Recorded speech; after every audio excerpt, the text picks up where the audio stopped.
Reformasi.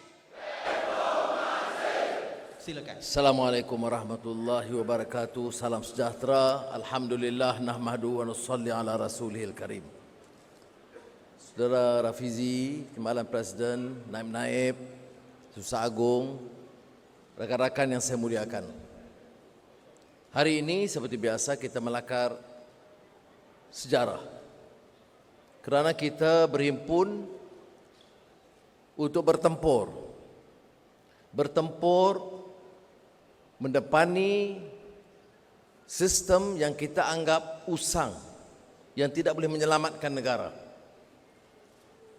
Saya ucap tahniah kepada pasukan yang menyelenggarakan konvensyen ini. Ada kelainannya. Mendengar curahan hasrat hati nurani dari peringkat bawahan bahwa menyelamatkan negara bukan menyelamatkan pimpinan di atas. Kita sebut ini sejak era reformasi, bahawa politik ini bukan percaturan kuasa golongan elit atasan. Politik ini harus menjadi wahana untuk mengangkat martabat rakyat keseluruhannya. Dan saudara Rafizi menyentuh soal akar dan asas perjuangan kita. Rakan-rakan kita dalaman, apalagi di luar, yang menganggap parti ini kalau tidak menjadi parti Melayu, ia akan mengagalkan hasrat kita untuk memimpin dan meletakkan asas baru kepada negara. Tapi pimpinan kita yang lalu dan yang sekarang degil kerana mereka yakin masa depan negara ini terletak kepada orang Melayu dan Bumi Putra, orang Cina, India, Iban, Kadazan. Kita bersama rakyat yang boleh mampu mengangkat martabat rakyat dan negara ini. Pilihan raya ini saudara buktikan, negara ini memerlukan rakyat dan pimpinan yang mau membela nasib mereka, bukan mengisi tembolok pemimpin-pemimpin dia berkuasa. Jadi apa peringatan-peringatan rakan-rakan kita, saya rasa sangat harus mengesankan. Pimpinan taklif, bertanggungjawab. Wala tashrif, bukan keistimewaan. Responsibility and not privilege. Negara ini rusak. Pemimpin silih berganti. Bukan satu kes, ratusan kes. Kerana bila jadi pemimpin, yang difikirkan ialah habuan untuk mereka dan sedikit untuk rakyat. Sebut saja agensi, sebut saja kementerian, TUDM, TLDM, pertanian, baja, malah kesihatan. Dalam keadaan COVID, semuanya terpalit kerana ingin habuan untuk pemimpin-pemimpin di atas. Saudara, disebut sebentar tadi oleh saudara Timbalan, keadaan begitu kecamuk. Rakyat hilang keyakinan kepada sistem politik dan orang-orang politik. Dan kalau kita tidak waspada, kita juga akan terpalit dengan penyakit yang sama. Sebab itu peringatan niat atau nawaitu itu, ikhlas al-amal lillah, tak boleh kita kesampingkan. Yang menyebabkan kita sedikit sebanyak kecundang, pengkhianatan, itu kerana mereka hilang dan meninggalkan landasan. Qala Allah Ta'ala fil Quran, wa nafsin wa ma sawwaha fa'alhamaha fujuraha wa taqwaha qad aflaha man zakkaha wa qad qaba man dassaha. Jiwa itu dikurniakan oleh Allah, nafs, dengan keadaan yang indah dan sempurna. Tanggungjawab kita memeliharanya dari kerusakan, memilih ketakwaan kepada Allah SWT. Maka berhasillah orang yang beringat tentang prinsip ini. Jangan dalam keadaan simpang siur, kesibukan, perebutan, melupakan kita untuk terus membersihkan jiwa kita dan ingat kepada nilai murni, nilai dan etika murni.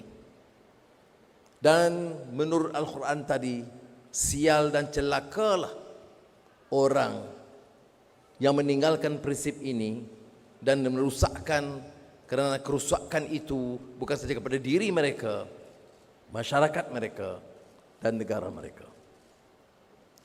Kita dengar tadi saudara Rafizi dan pasukan JPRP dalam masa singkat melakar satu strategi dan juga pendekatan yang kita yakin boleh memenangkan melalui jentera yang lebih berkesan. Saya ucap terima kasih dan tahniah. Inilah parti, satu-satu partinya di negara kita, di mana pimpinannya ada, dan pimpinan itu mewakili dua generasi. Kalau orang tanya Anwar, apa kamu selesa dan lega? Seandainya kamu pergi dahulu,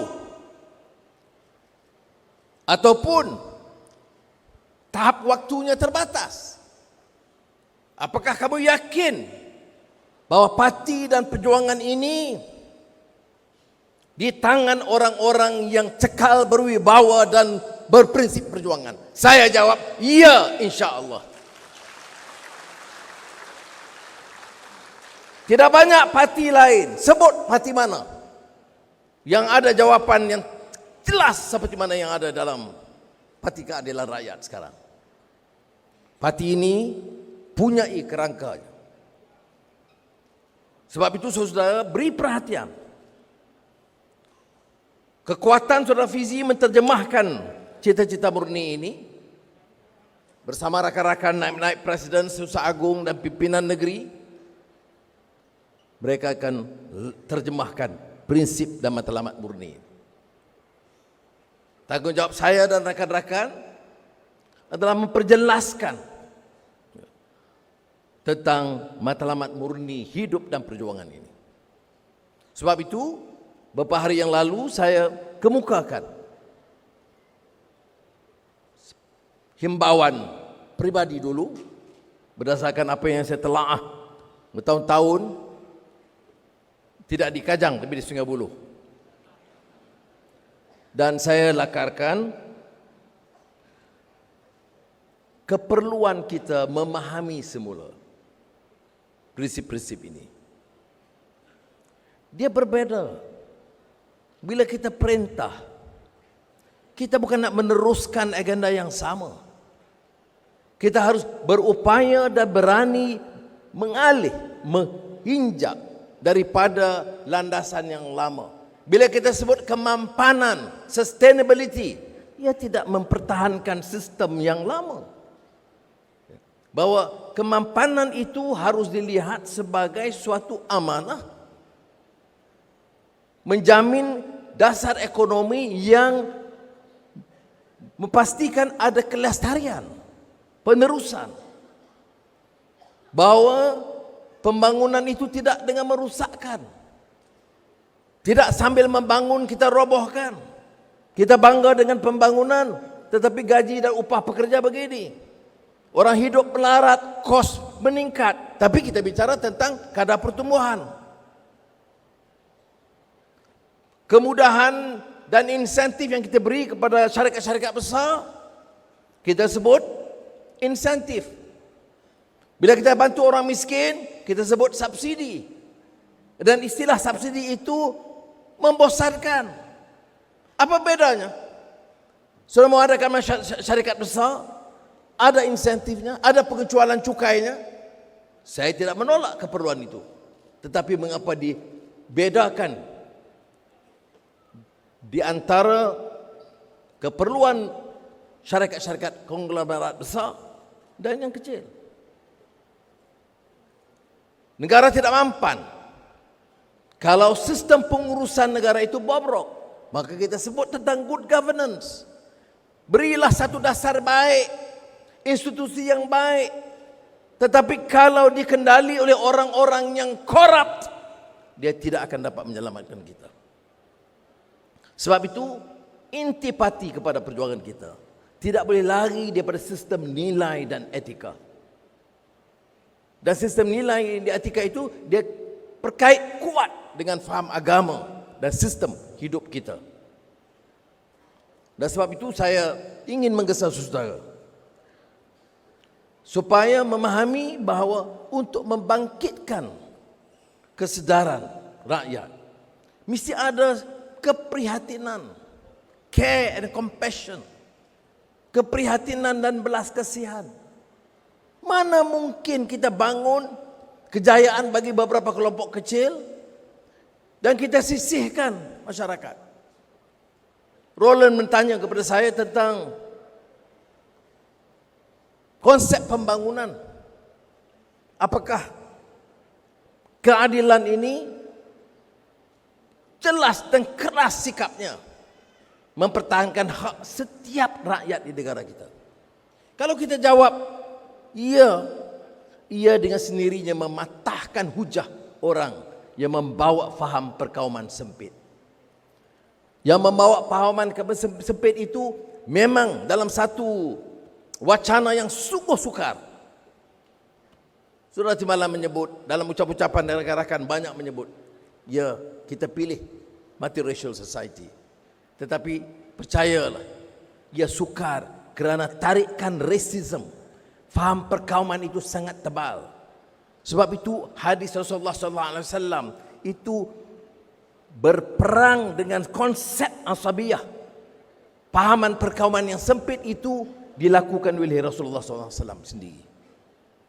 Kalau di zaman jahiliyah, apa ciri masyarakat jahiliyah? Kalau orang kita, kaum kita rasuah, kaum kita zalim, tak apa sebab dia dari kaum kita. Yang rasuah itu mesti kaum lain. Dan yang zalim itu mesti kaum lain. Inilah yang dikatakan meleburkan faham perkauman sempit bila diasaskan masyarakat umat Madinah itu.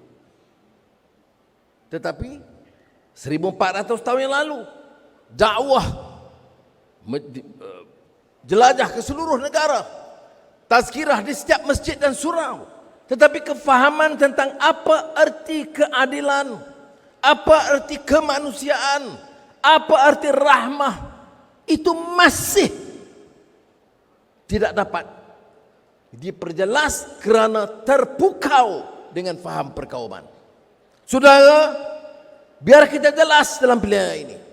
Kita berdepan dengan masyarakat, baik Cina di bandar atau India di estate atau Iban dan Kadazan, atau Melayu di desa dan orang Islam, bahawa atas keyakinan agama jugalah maka kita teruskan dengan konsep etika dan akhlak dan pembelaan kepada semua, termasuk orang-orang Melayu dan Islam sendiri. Kita mesti bergerak dengan yakin. Saudara tidak boleh menang pilihan raya ini kalau kita agak defensif. We are on the right track. The future of this country is the future of the Malays, the Chinese, the Indians, the Karman, and the Ibans. If you are not convinced with this, we will never succeed. Kita tanya orang-orang yang berbicara tentang membela nasib orang Melayu. 60 tahun berkuasa, mana tanah rizab Melayu? Apa jadi kepada Felda? Apa jadi dengan kontrak-kontrak? Apa jadi dengan veteran tentera? Apa jadi dengan anak-anak muda yang ada pendidikan tidak ada kerja? Apa jadi dengan nasib pekerja-pekerja gig ekonomi ini? Majoriti Melayu, tetapi mudah dipatahkan dengan sentimen dan janji mereka. Sebab itu saya tegaskan, yang rasuah itu bukan 1-2 orang. Sistem itu sudah bobrok. Sekarang ini kadang-kadang bila satu kes mantan Perdana Menteri dihukum, ada yang perasuah-perasuah besar berkata, ya, kami yang mula memukakan isu ini. Dia ini kepala dan bapa perasuah juga. Jadi jangan kita terpalit dengan fahaman yang sempit ini. Kita bawa bukan soal pribadi, bukan soal personal dengan Najib. Kita benci dengan kegiatan menggunakan kedudukan, memiskinkan rakyat dan memperkayakan diri mereka dan keluarga mereka. Dan untuk itu kita lawan tetap. Ini terkait dengan fasam hormat. Mengapa kita kata respect itu penting? Kemanusiaan itu tidak hidup tanpa respect, tanpa hormat sesuatu sama lain. Saya terkesan. Ini barisan pimpinan kanan semua ada. Ada peguam yang berjaya, ada korporat yang berjaya, ada menteri besar. Tetapi kita pilih untuk mendengar orang-orang kecil untuk mengajar kita apa erti keprihatinan. Itu dia sebut tentang hormat. Ada hal yang kita perlukan cerdik pandai. Ada hal yang kita perlukan dengar rintihan anak miskin. Orang tanya saya, kerana di antara hal yang saya banggakan selaku Menteri Keuangan ialah perumahan yang sangat besar. Kampung Kerinci, Wangsa Maju, di Gombak, Ampang. Yang terbesar yang pernah berlaku dalam sejarah yang belum dapat disaingi sehingga sekarang. Saya bukan belajar daripada pakar-pakar ekonomi, bank negara atau unit perancangan ekonomi atau perbandaraan. Saudara yang lama pernah dengar ceritanya. Saya dengar, saya saksikan daripada seorang OKU yang cacat pengucapannya, bisu. Namanya Ani. Duduknya, tinggal dia di Kampung Kerinci. Ibunya sakit tenat. Saya Menteri Keuangan. Pejabatnya gagah. Lift khas. Menteri Keuangan pada ketika itu punya lift khas ke pejabat dia. Kemudian, mana ada masa saya nak tengok, nak belik semua masalah rakyat. Ada telefon kepada pegawai di pejabat mengatakan, Berhormat, ada kematian di Kampung Kerinci. Saya kata, inna lillahi wa inna ilaihi raji'un. Bila kata dah, ini kata saudara. Kalau saudara, mesti saya tahu. Dia kata dia saudara. Bagi nama. Saya tidak tahu. Tapi kalau saya kata tak tahu, dia kata memang tak guna menjadi menteri. Tak mengaku adik-beradik. Minta-minta kamu menteri. Jadi saya kata okey. Saya pun hubungi ibu saya. Arwah Mak Yan. Saya bagi ini namanya sikit-sikit. Oh ya. 30-40 tahun dulu ada orang dari kampung ini.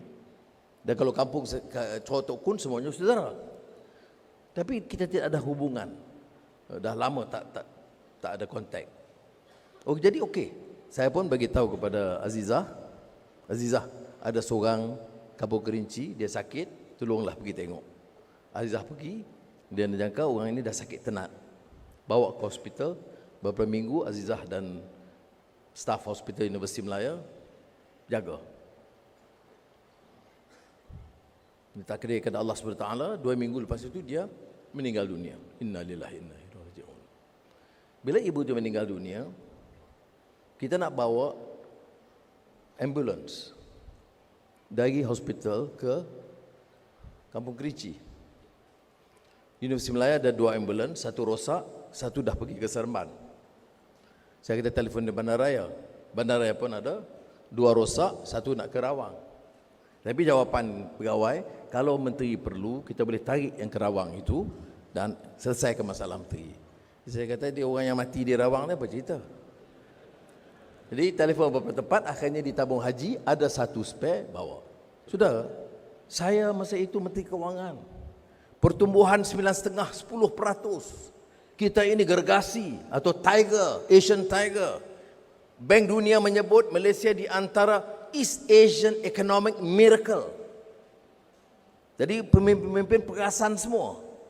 Tetapi saya tengok orang miskin di Kampung Kerinci nak dapat ambulan pun tak cukup, tak ada. Tentulah masa itu saya selesailah ambulan ya. Tetapi saya petang itu pergilah ke Kampung Kerinci. Terima kasih kepada orang yang berkenaan yang menyelesaikan, dan anak yang bisu ini dan pekak OKU lah, dia tengok saya, dia tengok Azizah, dia bagi tahu orang dia tak mau duduk rumah dia, dia nak ikut. Dia bagi saya signal dia ini, mana yang Anwar, Azizah yang ini, okey. Kalau dia boleh teka untuk anak-anak saya Izzah macam mana, saya tak boleh bagi tahu sekarang. Dia marah Izzah. Jadi dia nak bawa, nak balik ke rumah. Saya kata tak boleh, saya ada 6 anak. Jadi saya pun bincang dengan Azizah dengan anak-anak, okey. Jadi kita ambil dia. Saudara, dari mana saya belajar tentang perumahan?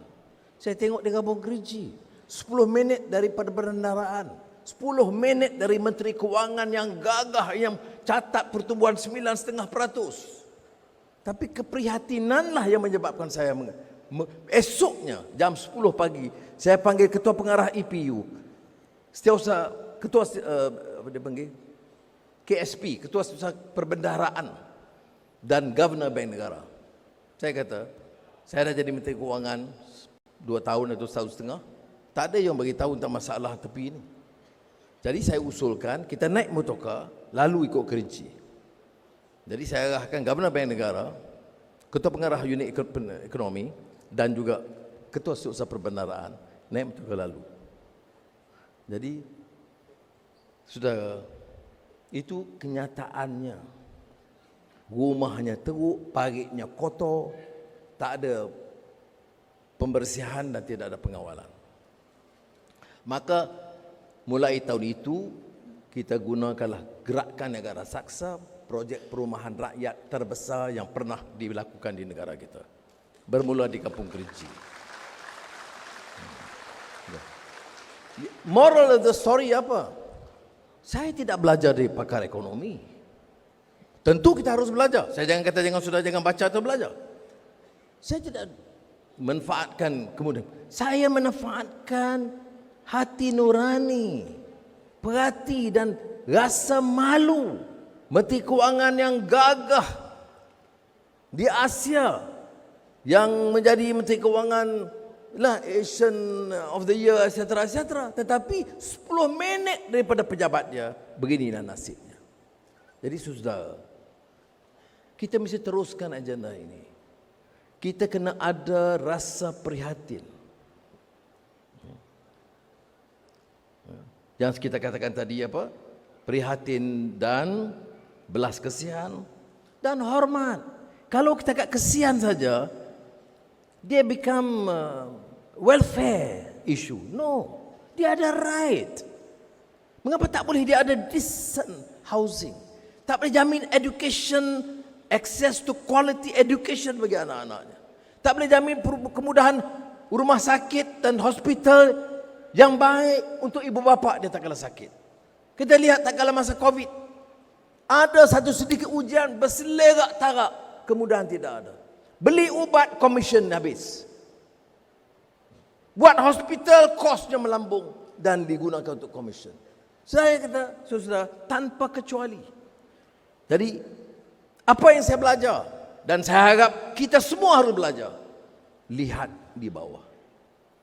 Ada sikap prihatin dan hormat setiap rakyat, kaya dan miskin, Islam atau Hindu atau Buddhis atau Kristian, sebagai anak-anak kita sendiri.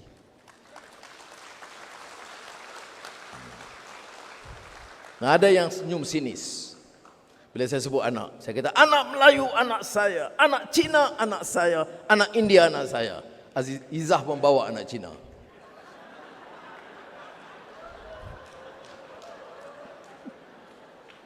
Dan tentu ada isu inovasi kerana generasi sekarang perlu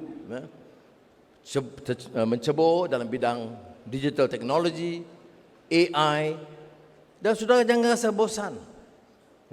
Itu subjek-subjek yang sangat sukar bagi saya. Tetapi saya memaksakan diri. Pada ketika itu satu pasukan digital technologies, data scientist, yang bila kita mula perkenalkan DNA 23 dan kemudian juga tentang AI. Tetapi ini untuk masa depan kita. Dan saya akhiri dengan keyakinan. Kita kena bergerak dengan yakin. Kita dalam yang menjadi permasalahan kita setahun dan beberapa bulan yang lalu, kerana kita dah hilang keyakinan. Kita lupa bahawa kita bermula dengan zero. Dan tiap pilihan raya 2008, 2013, 2018 kita terus meningkat. Yang kurang hanya 4-5% sahaja. So terima kasih pada orang lama. Orang lama yang mengasaskan, dan anak-anak muda saya sebut Fadlina, Adam, you nak turun tambah 5% tu lagi. Malu kalau anak-anak muda sekarang tidak sama dalam pertempuran mendepani untuk mendapat 5% yang masih kita perlukan. Jadi saudara, kita saksikan hari ini gabungan mantap seluruh kekuatan parti ini. Orang menunggu saja kalau ada suara-suara dan bibit keretakan. Tetapi saya tegaskan semula. Saya tahu keupayaan saya. Saya tahu usia saya. Nampak 45. Ya. Kerana selalu saya tolak. Hampir 11 tahun dalam penjara, saya tidak kira dimasukkan dalam senarai. Tetapi saya bersyukur kepada Allah SWT. Karena saya bukan saja yakin dengan perjuangan ini, saya yakin dengan generasi penerus dalam keadilan ini. Jadi saudara kena pulang dengan keyakinan. Keyakinan yang boleh membawa perubahan ini. Kumpulan kecil, fi'atin khalilatin, mampu mengalahkan yang besar, fi'ah kathirah, dengan keyakinan. Dengan keyakinan kita boleh merangka strategi yang lebih ampuh. Dan dengan keyakinan juga, insya Allah kita mendapat restu dan izin Allah SWT. Jadi saudara pulang dengan yakin. Saudara pulang dengan semangat untuk bekerja. Masalah orang politik ini, bicaranya panjang, kerjanya sedikit. Saudara harus pastikan turun ke bawah dan mula kerja. Jangan bagi alasan.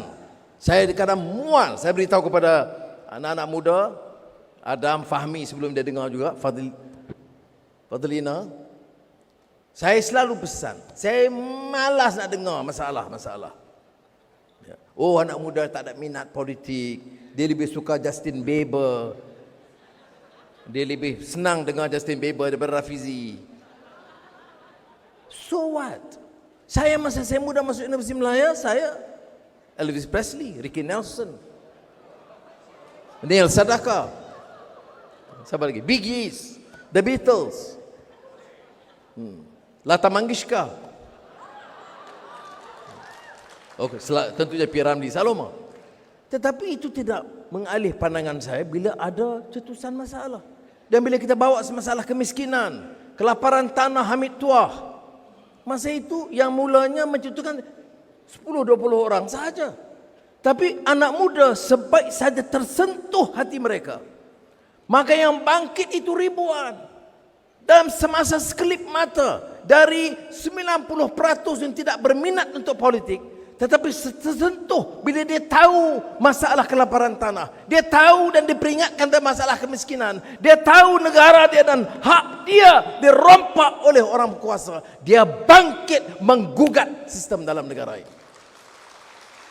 Ini tugas kita.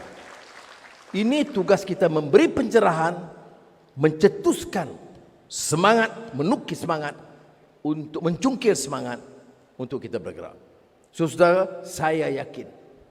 Yang yakin kekal. Yang tak yakin join pengkhianat. Jadi saya percaya yang yakin itu kekal. Yang yakin bertanggung jawab untuk membuktikan bahwa kita di landasan yang benar, dan yang khianat itu akan disumbat dan digulingkan oleh rakyat, bukan oleh kita. Jadi saya harap saudara bangkit dengan semangat baru ini. Saya bangga, Saudara Farid Rafizi dan seluruh pasukan. Saya alhamdulillah, saya hari ini masuk saja dewan, saya tenang dan happy sekali. Karena saya yakin kita dalam landasan yang betul. Semoga Allah SWT merestui usaha kita. Reformasi. Lawan tetap. Lawan sampai. Membujur lalu melintang. Assalamualaikum warahmatullahi wabarakatuh.